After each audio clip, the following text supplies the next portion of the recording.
Hi, I hope you're having a wonderful day today. As promised, I am finally getting to the video where I'm going to share with you what I saved on the pieces in Paris. We're going to talk about VAT, the value added tax. We're going to talk about TSA pre, global entry, and all kind of things travel related. Before we get into that, if you're new to my channel, my name is Melinda. If you're returning, thank you so much for coming back. And if you have not done so already, I would love it if you would just take 1 second, hit that subscribe button down below. So I'm going to start with TSA pre, global entry, and then we're going to move into Europe. So these are specific things for the United States. So my husband and I have had TSA pre for years and years and years and years and years. So you fill it out online and it is $77.95 for 5 years. It has recently gone up. That's not how much it was when we renewed earlier this year. And what it gives you is you get to go through security with your shoes on. You do not have to take your laptop out. If you're wearing a cardigan or a sweater or a coat, you don't have to take that off. So it makes the process a lot easier. Then global entry, which we got this year because our TSA pre was about to expire. So for TSA pre, you fill out all your information online, you schedule an interview, it's usually pretty quick, and then you pay for it and it's good for 5 years. So if you're not planning on traveling outside of the country, it's worth it to do that. But so we knew we were leaving the country several times and it would have benefited us the last 3 years had we had the global entry.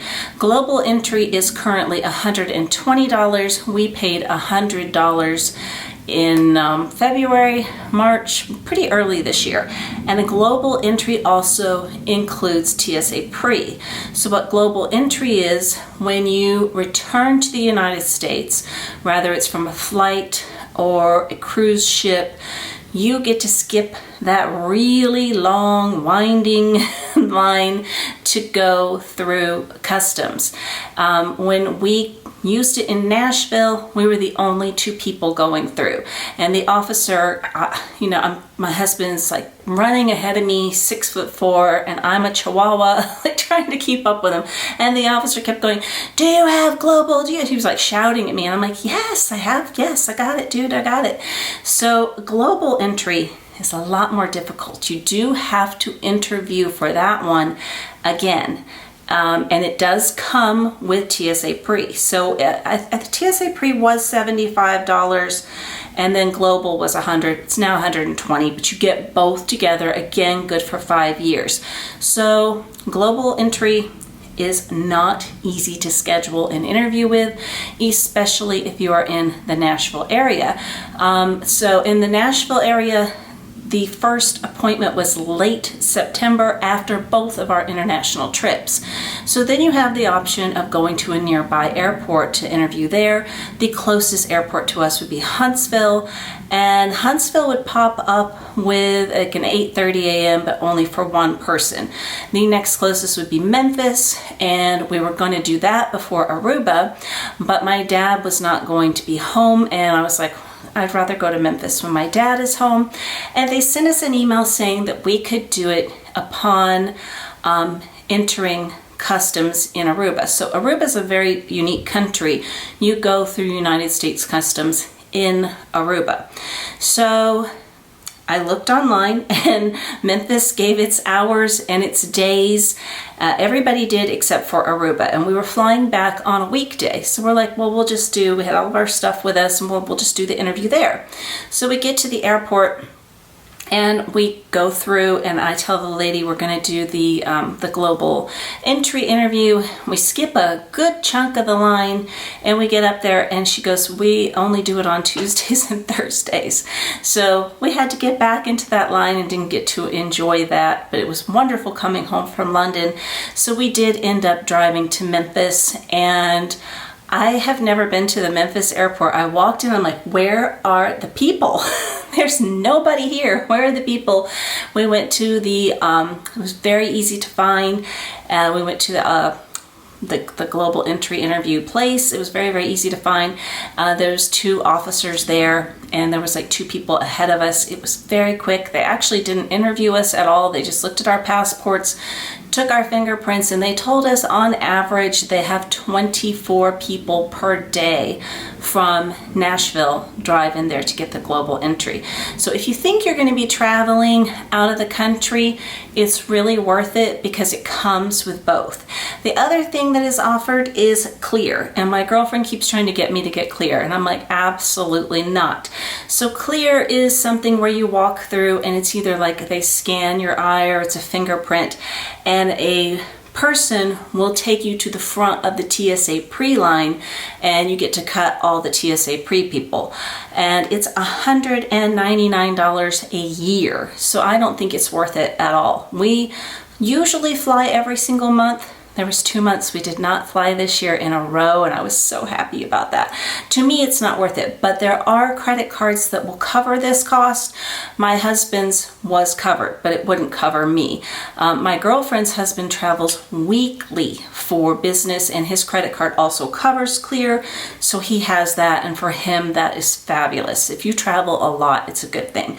So I just wanted to bring that up. And also, if you have not been to the UK in a while, like us, it depends on what country you are coming in from, but from the USA, you just walk through, put your passport down, and it opens. You don't talk to anybody. It was so quick and it was so easy. Also, coming home from the UK, it was easy, except you didn't have to take your shoes off. So I had, I have my, in Aruba you have to take them off twice. And so I had my Skechers slip-ons.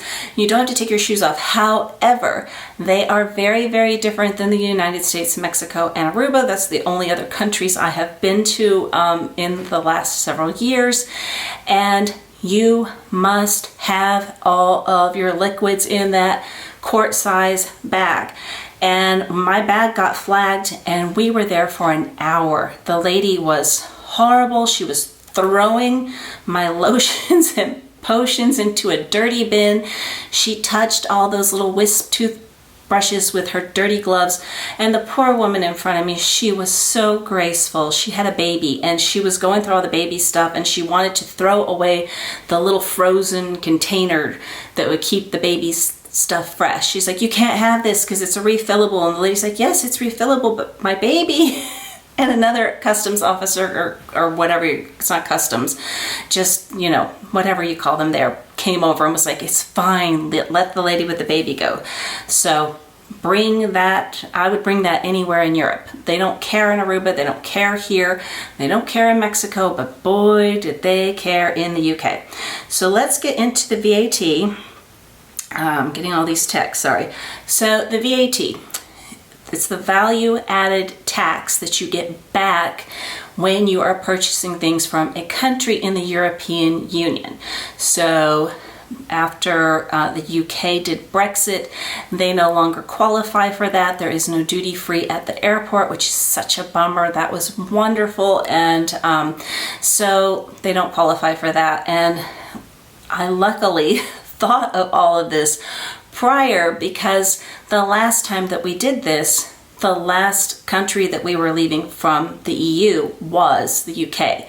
So if you are going like we did, London, Paris, London, you need to claim your VAT in Paris, or wherever you're going in the EU, the last place that you are exiting from there, you need to claim your VAT. So I have to pause and interrupt myself here. I'm already casual and undone for the day, but I left out something very, very important. So the VAT, all the prices for luxury in Europe include 20% tax. Unlike the United States, where each city within one state can have a different tax, it's 20% and it is in that price. You're not going to be surprised at checkout. So what you get back is 12% on average. I believe somebody told me Hermes does 10%, and I believe somebody told me, or maybe I know this from experience, that Chanel does 13%. But all of the tax that I got back was 12%. So wanted to make that part clear. So I had asked several people at the stores about it, and they're like, yeah, in Charles de Gaulle. And I'm like, no, we're on the train. We'll be taking the Eurostar. And so you just go upstairs, and I was so freaked out by this because I had gotten a lot of different information that you do it prior to scanning your passport and going through customs. You do not. So you scan your passport, you go through customs, and then right when you're through customs, there's a bunch of little kiosks, and you just take all your paperwork, they have a barcode on them, and you scan that, and then it automatically refunds you. Well, Louis Vuitton wouldn't scan. And let me tell you, they were not helpful. The people that were, it was like 3 people in a little glass booth for the VAT for Global Blue, and they were so unhelpful. And it kept giving me a red one for the Louis Vuitton. I went over, he scanned it, and I'm like, do I get a receipt? And he's like, no. And I have never been so confused, so I wanted to make this video for you so you're not confused like I was. Get the Global Blue app on your phone. Fill out all the information on your phone. And the Global Blue app was giving me information. Oh, you just shopped at Longchamp, and they had everything in there. Within 2 minutes, I had an email that all 3 stores that we shopped at were in there and were accounted for. And Louis Vuitton is unique in that you get your money back. I think it said on the receipt like 2 days, but it had been that, and the money was showing up on the credit card at the train station. So it's not complicated. You just have to trust that it has changed and that there's no receipt, and just have that Global Blue app on your phone. It's very, very helpful. So coming home into US Customs, get into that in a moment. I want to share with you what I saved. It's kind of hard to tell because the stores where I made multiple purchases, I do have the amounts that I was charged. However, I don't have that amount in dollars, whereas like at Celine, I bought one thing, so I can tell you exactly at Celine. The other ones are pretty close. Louis Vuitton, the hat, I saved about $431. No, 500. I have so much scribbling on this paper. $431. The coat, I saved $1,462. The ostrich bag, $3,159. Longchamp, each of the extra smalls, $101, so 202 savings on that. I'm not sure how you say it, Roseau, the one I got, the orange one, that one was $113 in savings. And then the Celine bag was $1,181 in savings. So coming back into the United States, again, we got to use the global entry, which was wonderful. We were right through, and they said, do you have anything to declare? We said yes.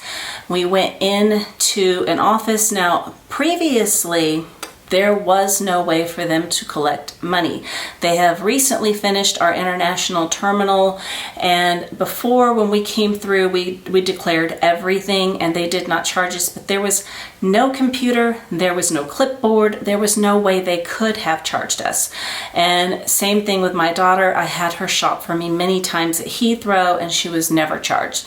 They now have a full operational system, and we were in there and we were chatting with the officer, and I claimed everything. He asked me what the coat was made of, and my husband said cotton, and I said wool, and asked how many handbags, and I was a number short, and I was handing him the receipts. I'm like, no, there's 5, because 3 at Longchamp, 1 at Celine, 1 at Louis Vuitton. 3 at Longchamp, 1 at, trying to keep this all straight. A hat, I told him everything. And I said the last time we came through, I said I bought so much stuff. I claimed everything, tea, everything. And, we were just talking to him, and he was very, very nice. And we're like, that plane was completely full. Are we the only people who spent more than the, I think it's $1,600 per family. I'm not positive of that. Could be 18. I know it's $800 per person, single person. And I'm like, we can't be the only people that shopped in Europe, really?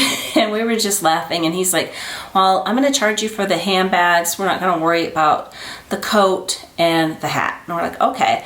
And so he said it would be around $1,000 and have a seat, and we said, okay. And so we sat down, and it was a few minutes. He came over, he's like, our system is down, go home, have a nice night, we're not gonna charge you. And I was like, I don't know if he was being nice to us because we were honest. I have no idea, but I did ask him, because I have read this on the purse forum. I said, can you see everything I bought, because I claimed the VAT back? And he said, no, we can't see any of your purchases. It's the honor system. But if you do lie on that and you get caught, your global entry is gone for life. And he said, you get 2 chances. You get one when you go through the first officer, and you get one more chance to be honest again before you leave. But there was not another soul that came in that room. Not one other soul. And I'm like, are we nuts? Are we the only ones that bought things? Or are we the only ones that are honest? I don't know, but I really, really did appreciate that the machines were down, or that he was generous, whichever one it was. That was awesome. But I hope this helps a little bit if you are planning on traveling to Europe. So it doesn't matter what country you're leaving the EU from, but you must claim from that country. So just in other words, whatever country you're leaving, let's say you're going to the UK, do it before you go to the UK. Or you will have to mail them in when you get home. I believe that is another option, but we got our money back like that. It was a lot faster than it was 6 years ago. I hope you have an amazing day today, and I hope to talk to you again very soon. Take care. Bye-bye.